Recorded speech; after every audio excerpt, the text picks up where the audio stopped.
C'è stata un'inconvenienza perché il mio cugino si vuole intervistare, ma non capisce che è troppo scemo per farlo. Però lo presento lo stesso. Ecco a voi Manuele De Vito! Grazie, grazie. Ve l'ho detto. Allora, sei qui per essere intervistato perché l'hai voluto tu.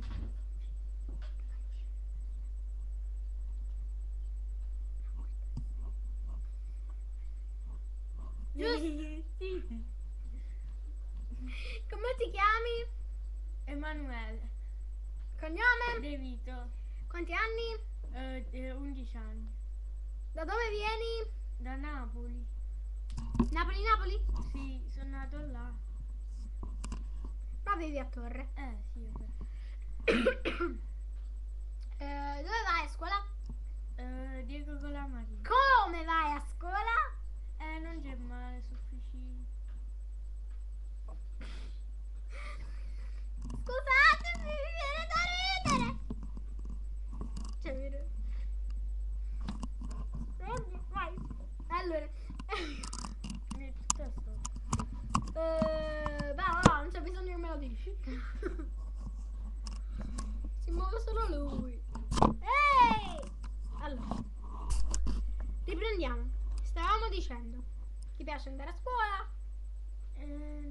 No. No, come? Non mi piace. Non mi piace. Non mi piace! Cioè, io ho detto che non hanno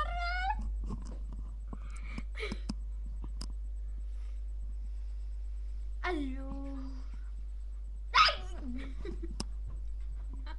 Vi siete spaventati, eh?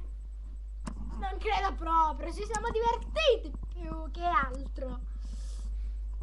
Io vi devo lasciare con una frase di mio cugino e delle sue scemità. Vieni, più vicino, più vicino, più vicino, più vicino. Ciao! Ok, bye, ciao!